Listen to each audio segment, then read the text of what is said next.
management. Sorry, just bear with me here. Okay, so I am, for those of you who don't know me, I am Tanya Helps, founder of Cloud Bookkeeping Services and Tanya's Bookkeepers Bootcamp. I've been in business since 1997. I've been working with QBO since 2012. I actually embraced cloud technology in 2014, implemented value pricing in 2015, tripled my sales in the first 12 months from implementing value pricing, and I'm the newest Black Swan sponsored by Intuit last year. And today we have, I've got a co-presenter with me who I will let her introduce herself. Hi everyone, so my name is Leanne and I am Tanya's operations leader here at Cloud Bookkeeping Services and Tanya's Bookkeepers Bootcamp. I myself have been an entrepreneur since 2010. I own and operated 2 franchises and I've been working with QBO since 2012. I was actually Tanya's first client on QBO, and she taught me how to do my own bookkeeping for my businesses. My background is in social media marketing, so those are my specialties and what I tend to focus on here at our firm. Okay. And of course, I've got Leanne with me for this one because she actually does a lot of this in assigning to the staff and helps me organize. So this is definitely something important that she would have a good perspective on, so you get the benefit of both of us today. So let's just dive right in on what we found with the QBO practice management and all of the shortcuts. So of course, it's right here under work. So when you log into your QBOA, it's under work. Here it is. And what we were working with beforehand is we were working with the Santa. We really liked the Santa, and I'll just kind of show you the Santa setup. We really liked the way that it was set up, but we want to be minimalist with regards to the software that we're using. So Santa was free, and which is why we used it. It was great the way that it set everything out. You could take a look by, each client. I guess I don't have anything left in here. All of my tasks have been transferred over to the QBOA project management, but Leanne still has her clients, her tasks in here. And what we're doing with the tasks, we're just moving them over as they come up. We had everything sorted. You could sort in projects. Our projects were the clients, so we can take a look at one of the clients, we have them worked into weekly, bi-weekly, monthly, quarterly, annually, occasionally. There's no, here's some that are left. So you can kind of see who they're assigned to. Or you could just click on the person's name and see a list. And this was kind of what we looked at generally, other than set up, is we wanted to see when it was due. So now that the QBOA project management has been set up, we have that capability in here, and we wanted to just keep it simple and streamline the number of apps that we're using. So we'll go through a quick overview in here. So first off, there's 2 different ways to look at it. There is this view, and of course right now it's got all clients for everyone. We can sort through just to see which person or with everyone, and all, so we can look at projects, tasks, or requests, and then there's our client list. We've got our other view here, which is a list view, which I don't know how they determine what order, but I just always click on here, and this actually puts it into order that it's due by. So there's the newest due on top, and the furthest due down by the bottom. So here's all of ours, and if you click on Show Completed Items, it'll show a tick mark for all that have been done and completed. And again, this is by date, so we can always go back and take a look. So this view, I find it's a little too much. It doesn't tell me at a quick glance what's needed to do, and I find it a little overwhelming. This is similar to a Santa, and we really, really like the way that it's got this view here in the QBOA. So now I want to draw your attention to the little radial tab here. So this is from QuickBooks. So this means it's going to show everything. It will show everybody's tasks and the ones brought in from QuickBooks. So for example, this client is on payroll. Here's their next payroll run. Well, we don't deal with their payroll. They process their own payroll. So I really don't need to see that. Some examples of other ones might be, here we go. They have 765 unaccepted transactions. This client is actually a client who is no longer with us. But of course, once we cancel them out, their file will stay in our list for a year. That's there. We've got other ones that again, it shows their unaccepted transactions, but they may be the ones dealing with them, like this client here. They deal with their transactions. We just deal with them in an advisory capacity and training capacity. So again, I don't care about those. So right now, we unfortunately don't have the opportunity to be able to select which clients we want to see that. So we just turn them off altogether. We don't want to see the QuickBooks ones. And that shortens our list. So you can see this first column is the due today, this week, next week, and within the next 30 days. So it's important to note that this will only go back, this column only goes back 90 days. If there's any task that you're still hanging on to that is over 90 days, it will only show in the list format over here. It will not show in this format. So again, this is still a pretty big list. It doesn't look as bad, but it's still pretty big. And you know what? I don't care about my tasks. I don't care about everybody else's tasks. So I've now shortened it down to my tasks. So here's my tasks that were due today or within the last 90 days. So I've got a year end and a fixed plan agreement that I've got to follow up on that. Let's take it back. Here's this week. So I can see I've got to do that one on Friday. That's Friday. This is on the 15th. That's the 15th. Here's next week, and here's my next 30 days. So this already simplifies it and takes a lot of the shock value out of all the tasks and is not overwhelming. So this is the view that I like to look at. So again, we can search here if we want to look at just per client. So what if I want to type in CBS training? I can look at just the ones that are assigned to me from CBS training. That's our training book. There's none assigned to me, but I just keep this open to all clients because I want to see everything that's due. So the first thing I do, I sign in, I go directly to here, and I start working through. Now, the one tip that we have on this is, of course, this is signed into the QBOA. We then have to, if I take a look and see, oh, I want to do the HubDoc from here, I then have to turn around, change over to that client's book. So what I actually do is I keep the QBOA open in an incognito tab. I will actually use the incognito tab for my work button. So I'll just pop in, excuse me, change it to my own, set that off, and then that's it. And then on my regular is the one where I'm actually going to go through my clients and then go in and do that. So you can, if you're on the list of you, I just want to let you know that you can sort by, is this one where you can sort by project? You can't, can you? Just by client name. Oh yeah, status, due date, completed date, not assigned to, but the project type. So you've got a couple of different options for sorting, but again, it's over in the list view. So again, I stay in this view. Let's see here. Yeah, I guess that's it. And as soon as something's overdue, it turns red, so it brings it to your attention right away. And then, of course, you'll see here are the initials of the person whose task is assigned to. So if I flip over to everyone, I can see again, TA, she's my subcontractor. BH, that's Barb. LB, that's Leanne. TH, again, that's myself. So you can look at a quick glance. So if I do want to take a look and see what everybody's got going on and overdue, I can. Otherwise, I can just focus on myself.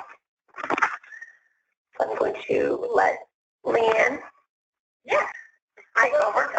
We're going to go back and forth so that way way you get a little bit of a mix-up. Yes, so so Tanya covered the overview, and then I'm going to dig in a little bit deeper to the first thing that you can do in here. And the first thing we wanted to show you is that you can actually create a client request in here. So this used to be documents where you could request something directly from the client, and that has replaced that older function. So here is where we can create a request. In this case, I'm going to request a bank statement from my client. I find I can't type on Tanya's keyboard because I'm not used to it, and I hit the wrong keys all the time. So forgive my spelling. I'm really not that bad. So I'm going to use our training client for this. And I'm going to make it due in, let's say, oh, it already set it 2 days into the future, so that's fine. Status is to do, and the details are, please send June statement. Okay.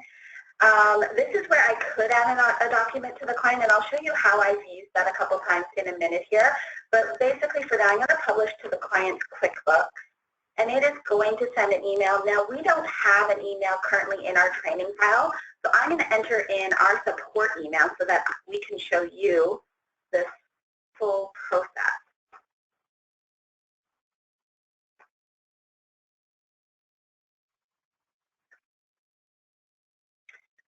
And that's good, so I'm going to publish and send email. Okay, so now when we go down into our support inbox, I get the other end of it. So this is what your client is going to see. A request from Cloud Bookkeeping Services, please send June statement. So I'm going to respond in QuickBooks. Now this takes, sorry, Tanya wants to say something. Sorry, I just noticed, and this wasn't here last time, and this is one thing that I actually have to say that I love about the QBO practice management, is it seems that every time we're in here, there seems to be some little feature they've added that is just really neat. So if we were requesting, again, what do we put here? Bank statements? Yeah. Okay. Statements, so clients, CBS. Come on, I need to get to the next screen. Our computer has decided to be a training. June bank statements. And of course, we would be much nicer with the clients too, instead of being, you know, really short. So notify clients is ticked off. You want to make sure first off that stays ticked off. Publish to the client's QuickBooks. When it brought up here, allow replies. I don't recall seeing this before. You are right. When you turn this on, this is what I thought would happen. You can allow them to reply, which we try to just get the clients just to reply to the one, but it brought up my main one. Because that's it, type in the client's email address, which is our support one as well. And this will be interesting. We get to do a live test to see what happens when we reply. So we'll hit publish and send again and see what happens. So going back to my email. Okay, so the first one gave them an opportunity to respond in QuickBooks. And let's see if we can update this folder. The second one doesn't want to come through yet. Okay, let's see. So let's look at the first one to start with. So it brought up this link, but it gives me an error, and that's because we can't reply to ourselves. It doesn't like that. So I'm going to copy this link, and we've already opened up a second browser. Sorry, your second browser is on your other. Thank you, Tanya. You're welcome. So when I open up that second browser where we're signed in as the CBS training, and I paste it,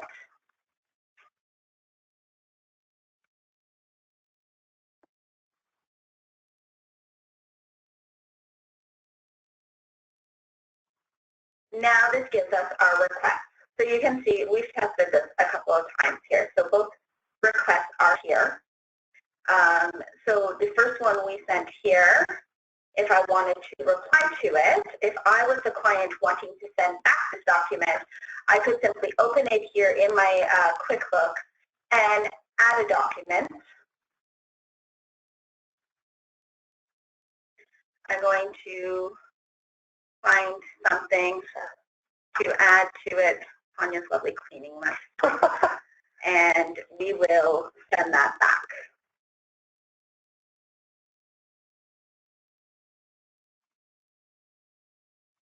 So it uploads it, we click done, and we send it back. Now, I can add conversation here. Here is what you requested. Could be more details like pay attention to this date or something like that. Whatever needs to happen, we can post that and close. So there, the client has replied to us. When we go back to our screen, 4011. Refresh properly.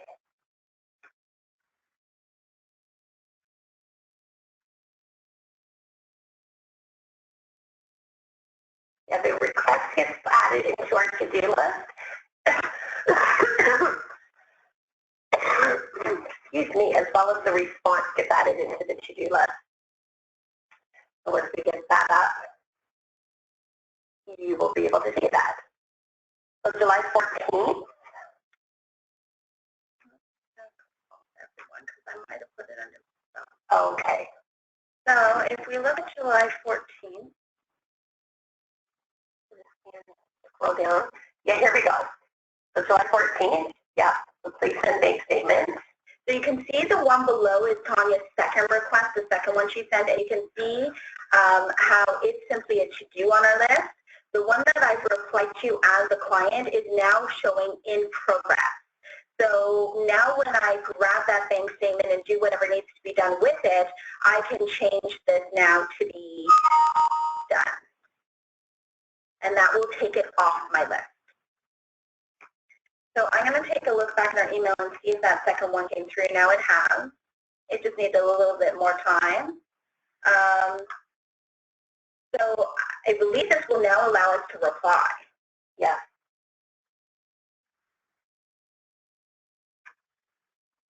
Sorry. See with my. Yeah, and so by hitting reply, if we didn't have that before, it would have just replied to the Intuit, the QuickBooks at notification.intuit.com, which won't go anywhere. Now, this should reply into us because as you notice, when she hit reply, it brought up support, which is our email address. Yeah, our main email. Support.cloudbookkeeping. Let's see, alias services.ca email address. Oh, there we go, support at. Yeah. So there we go. There it is. Perfect. So this is an awesome way to communicate with your clients and keep everything in one spot. So the next thing I wanted to show you about these client requests, and a way that I've used them a few times that I have found really handy, is that if I go to, I'm just going to look at my view because it's a little bit less. If I create a client request, let's say I want to securely send to my client pay stubs. Now, we've used SmartVault and we love SmartVault, but some of our clients are still having some issues with the tech side of that, and we don't want to continue to email sensitive information. So what we have found is that if I want to send something that is maybe a little bit more sensitive, I can send it through documents here through QuickBooks. So if I send to CBS training, and I'm going to leave the due date. The due date actually is not really important. I can change the due date today. And the other thing I'm going to do here is I'm going to click done. Because what I don't want this to do is create a task in my list. I am sending something to the client, but I don't need a response from them. And I have found this works really well. They're receiving my messages and the documents they need really well. So my note might say, here is today's pay stub. And then again, I'm going to add a document. Yeah, because it's important that while she's adding, you'll see the note down there. I'm not sure if you can see it on the screen. It says adding a document here also shares it with your client in QuickBooks. So therefore, it's not going as an attachment to an email.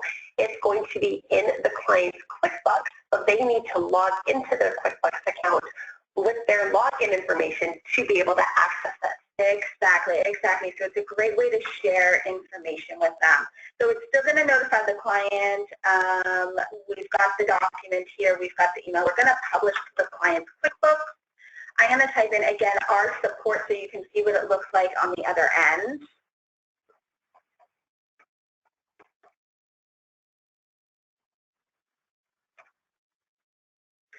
And I'm going to hit publish and send. So let's pop back in here. There it is. And you can see responding QuickBooks. I'm going to have to log into QuickBooks in order to get that pay stub, but you can see I've now been able to send something to my client securely. And as long as you, again, change that to done, it doesn't add something into your list that you then have to get rid of later. It simply sends that to your client. Okay, let's just log in as a client so that we can see again. We'll copy and paste it. So we want to go back over to there. So if the client logs in, this is what the client will have to log in, and then it'll come directly to the screen. Which again, it's a QBO account. It does not normally bring them to this. It'll just take them directly to the CBS training. But the way that this is set up, this is still attached to my QBOA. But if they log in here,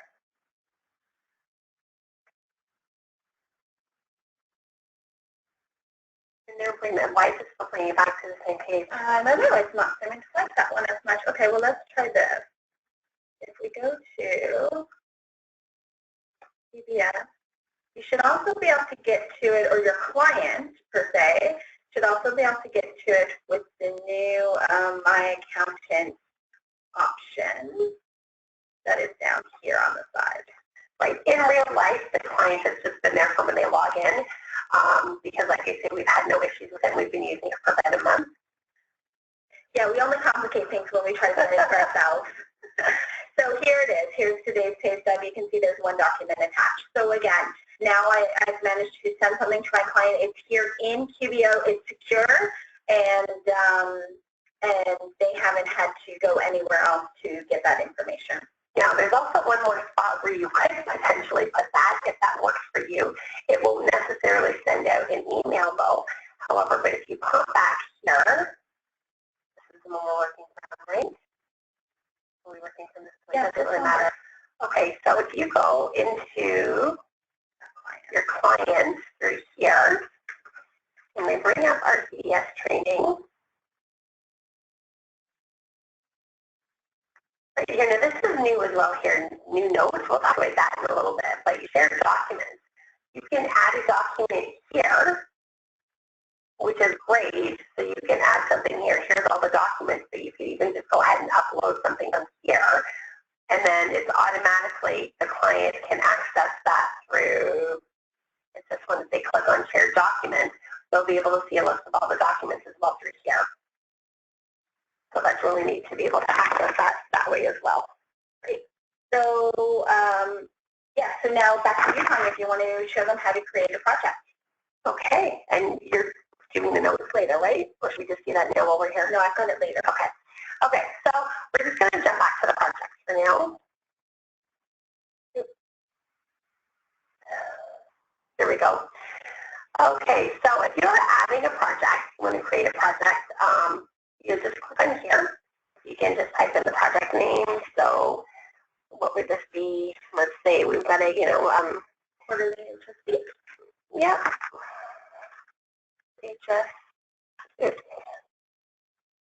HST quarterly. Okay, so the client, we're going to just start to type in CBS training. That comes up. And what date will this? This is for June 30th, which will be the end of their quarter. Is that back over to you? Or are we doing it? No, it needs to be ahead because our tasks will be behind. Okay. We don't love using the tasks, and we'll tell you why in a minute, but for now, we'll show you what the tasks look like. Oh, right, for the duplication. Right. So we can go ahead, we can add this in, assign it to me, and to do status, and then we can type our notes to use details we want. Excuse me. So we can add tasks. So this is going to be the main project. And then we can add tasks. Now, I'm going to show you something here. And we don't use this. And we'll show you exactly why. It's a personal preference. Our preference, again, being, having a minimalist environment. We find it just complicates things a little too much. But it works better for some, for others. So you could detail your tasks of contacts, clients, or all documents. Same due date, assigned to me to do. We add the task. Task number 2 is reconcile all documents. Same date to do. Save. So we're just going to keep it like that. And where did that add? One thing you'll notice, CBS training, no. Oh, sorry, you added it to you as in Tanya, and I right. Me as in Leanne. Okay, sorry about this. Okay, so here it is. This one, it's showing, you'll notice here the project. Here's the task, 0 of 2. And here's another one. It's just this. Sorry, no, this one's the project, and these 2 are the tasks. Oh, that's how they have it. And the one thing you'll notice is that when you're adding a task in here, is that you can't go past the project due date. So all your tasks have to be scheduled either on the same date or before that project due date. Right, so your project is, you'll want to, again, make your project, hopefully the end of your project, you're putting your full project due date, and then your tasks are all to be completed before. Once they're all completed, your project is done. So, however, with that, if you're duplicating, so of course one thing that everybody says, well, this is no good because there's no duplication. You know what? That's absolutely right. However, the workaround queen here has found a workaround to do that. So all you do is, which is a project, this is a project. Okay, we open a project. Can it repeat? No, it's on their list. From my understanding, this will be in the next release. But in the meantime, once it's saved, just hit duplicate, and then there's a duplicate of it again. So then you can change the date for this one, and let's say this is 3 months down the road, change the date and save. Now, the reason why we don't like it the task is, oh, look at that. This again is new. Task date changed to match new project due date. Awesome. 2 weeks ago, that was not the case. You had to go into each of these and change the due date. So beautiful. They're already listening to the feedback. So it's almost like they watched our video. Scott, if you're there, awesome. If not, hope you watched this. Great job, guys. So that's perfect. So that's great. So you can still then continue to do that. It'll automatically change them, and that's perfect. And then you'll save it. So you'll notice in some of them, I actually have the date right here in the project name, because what we do is when we hit this one, and for example, this is on my own company, we can't put tasks yet to house bookkeeping services. So any that are for my own company, I just I set myself up Tanya in Red Hills as a client, and I just add it to there. So what I do is I have it here, so that way when I duplicate it, I'll duplicate, change this to the next one, and I know it's just Friday's weekly, so I'll grab this, change it to the next date, save, then I'll finish this and mark it off as to do and finish. And I know this does seem like an extra step, but there are so many things that this saves, and I know it's just a matter of time before it changes. And we want to, again, minimize, get working with it, get loving it, and keep everything in one.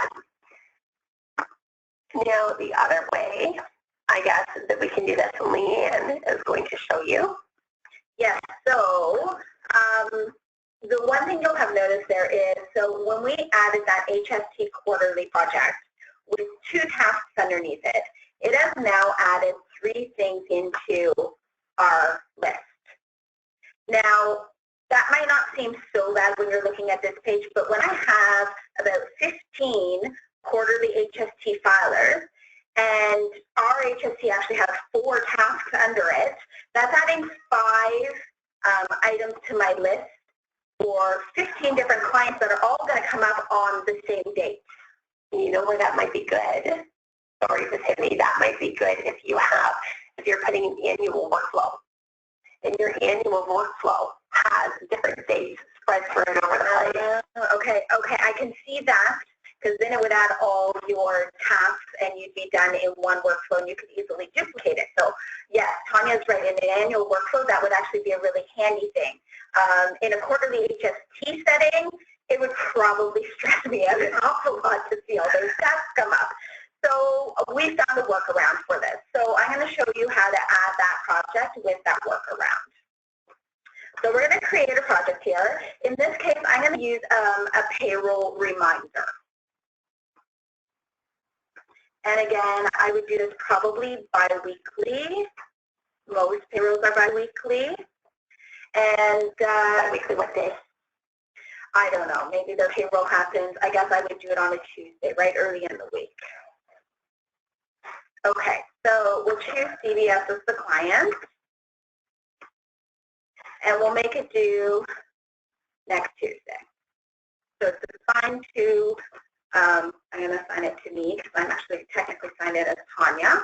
And details. So here is where I would put my steps. Instead of adding 2 or 3 tasks, which are going to make my list really long, I'm going to add all my steps here.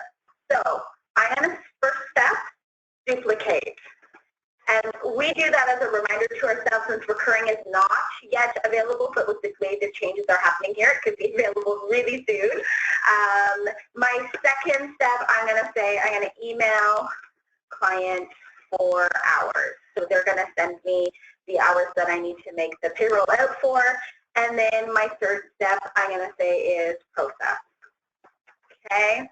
So I'm keeping it pretty short and sweet just to show you, but that's how I'm going to add that in, and I'm going to save that task. Now, when I go into complete that task, which is in, oh, right there, in the future, the first thing I'm going to do when I open up, again, just until recurring is available, I'm going to duplicate it, set that reminder for the next 2 weeks, and save, so that now I have that payroll reminder already set, and I can go back and work with the current one. So I can record that I've done things a couple of ways. I can delete it out completely so that it's gone, and that way I know that I've already duplicated it. I can change this to be an X. Whatever you want to do to mark off the step as you've done them, because you're not checking off tasks, it's up to you, whatever's most convenient for you. Now, if I save that and I go back in, I know exactly where I've left off. But again, this way I'm not adding 3 items to my list. And it just depends on the project. There would be projects where I can see the usefulness of having them all on separate tasks, but in certain cases it's really going to clutter up your list and make it hard for you to see, especially when, even though there's a few steps to this, they're really only 2-minute steps, so I don't necessarily want a whole bunch of tasks cluttering up my list. I just want to get the payroll done and get it off my list completely. So that is the second way that we use the project. And the way that we duplicate. The other place where duplication is useful is if I want to use the same project, and let's grab a year-end project. I'm going to grab, just going to myself, sorry. So if we go into myself, the big ones are my year-end projects. So if we go into myself and then just take all, so my year-end, I have many tasks in my year-end. So you may say, well, wow, that's an awful lot to sit there and try to retype. So as we were bringing, this is exactly why we're bringing Leanne's stuff over step by step, because she's only in here so many hours. I was planning on doing it, and I just kind of got bored one weekend wherein my daughter and husband went to my in-laws for the day and left me home. So I got sick of cleaning and watching TV, so of course I came into the office and started working. as I do a lot. So what you can do is duplicate this, change the client on the duplication to be, whomever. So we'll change this to CBS training, change the date, and then make any little notes of anything that might be specific in here to this client and save. So it makes that duplication really, really simple. And then another thing, when we were moving things over from Asana, we have created, I'm looking for the Excel document.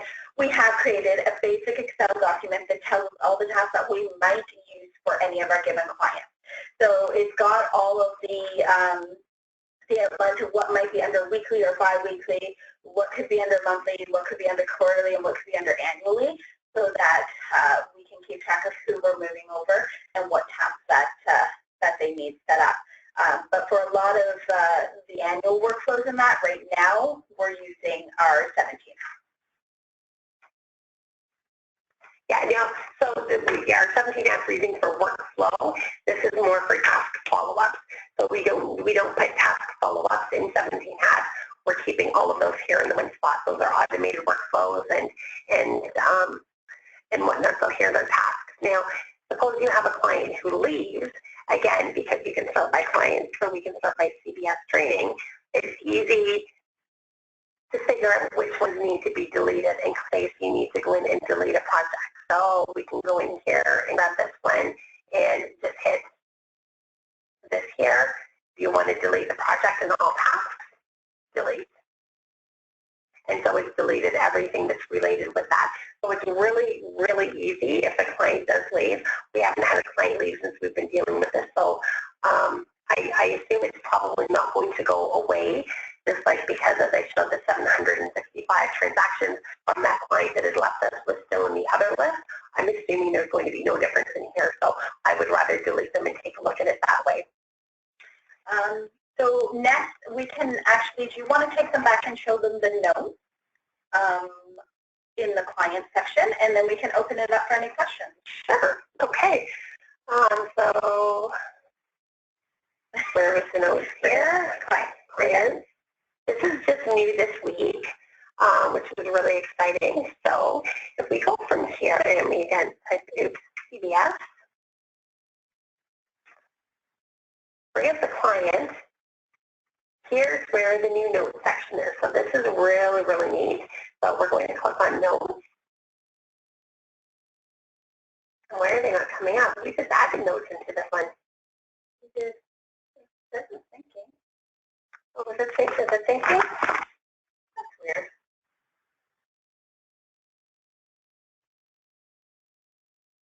Okay, so let's just add, oh, we can't even add new notes in here, can we? It's not bringing up the notes at all. That's very strange. But you can now add detailed notes in there in that section. Maybe we should have done that when we were in there.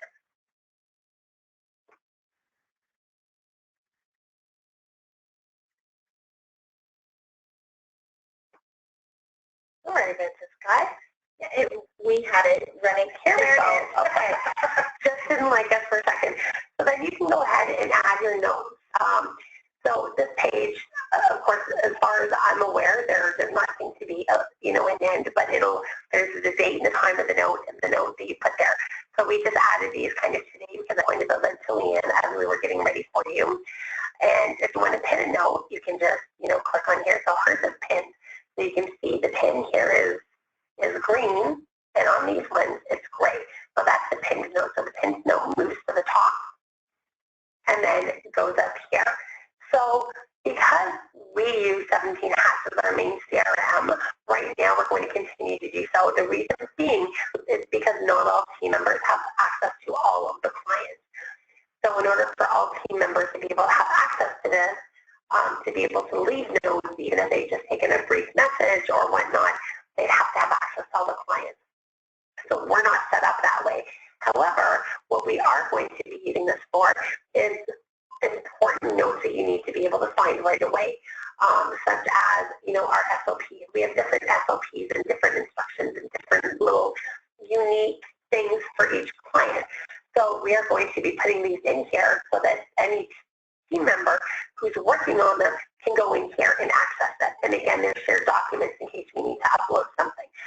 be able to go in and access the share documents as well as access the SOP and what makes it unique and whatnot for the notes. So, I mean, hopefully there will be a day that we can use this as a full CRM, but at this point, just simply because of the way that we are set up, that's how we're going to be still utilizing this feature at this point anyway.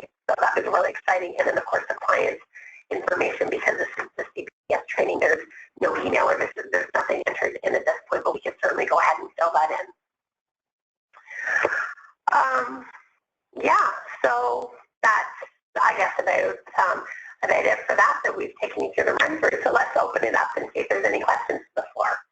So again, we can't hear you, so that's if you can just type the questions away, and that would be awesome.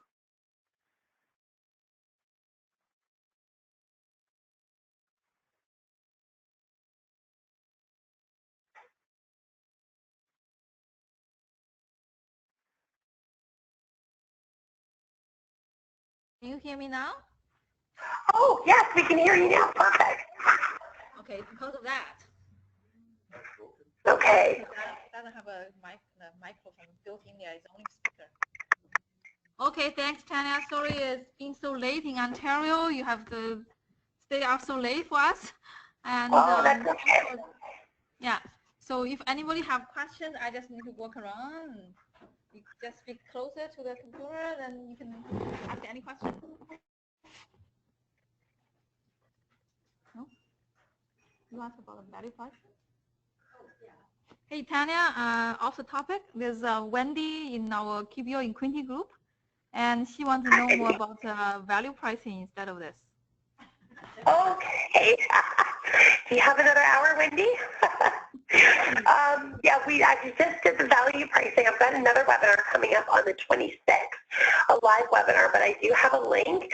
I can share that out to you of the one that we did last week. If you've got any specific questions that I could answer, I'm happy to do that now. Otherwise, I want to know about the existing clients. She already have an hourly for years, and she tried to gradually move them into value pricing. So I know it's very difficult. Do you have any way to do that to make the transition smoothly? Right. Okay. And I absolutely do. So what I did with my existing client is I basically averaged out their number of hours in the past 12 months. And I said to them, you know what, we're moving to an equal billing plan. At the same time, I was actually moving to an automatic withdrawal from the bank account. So it was easy to be able to say, this is what we're moving to. These are the options. So to ensure that you know what to budget for every month, here's the number of hours, and then I basically up it by 5% a year. And then when I was moving them, a lot of them were still on desktop, so when I moved them to QuickBooks Online, I was able to then go in and take advantage of the bank rules and the recurring transactions and whatnot to definitely save some time. I saved probably almost on average an hour per month for some of the clients, not all of them, depending on their setup, because I don't bankroll anything that I could get a receipt for. I still want to see those receipts. But yeah, that's how I did it. And then I just add 5%, 5 to 10% every year as an increase, and say, you know, here's your new price for the next 12 months. And that seemed to work really well. Good. Yeah, thank you. Any further questions? I'm gonna look into the webinar as well. So okay. She's got Absolutely. Wendy, if you want to reach out to me directly, I can send you the recording of the last one, or just go to my website, cloudbookkeepingservices.ca, and then click on the Bookkeeper's Corner, and then you can sign up for the live one on the 26th. And if you can't make it due to the time, I'll still send you the recording. And I try to make each one with different examples, so that way, because I know there's multiple pro advisors who like to go to multiple. So I try to change it up that way and really get your Jesus flowing, and again really see how to be able to use it with different examples all the time. Perfect. Thank you. Oh, you're welcome. Thank you. Any other questions about either value pricing, QBO, any related?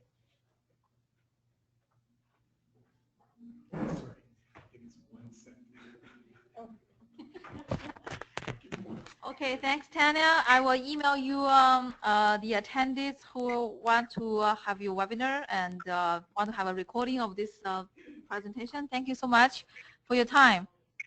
Okay, beautiful. And it's actually just to let you know as well that if if you guys wanted to fill out a survey, we don't have the information on the survey.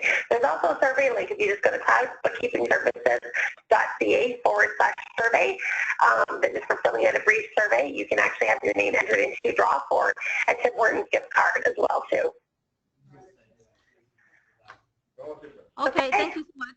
Beautiful. Okay, thank you so much. Thank you. Have a great night. Thanks. Take care. Bye-bye. Okay, so right now we're going to have, why don't we have a bit of a 5-minute break, walking break, stretch, smoke, whatever you need to do. So it's 7:47 now. So say about 7:50.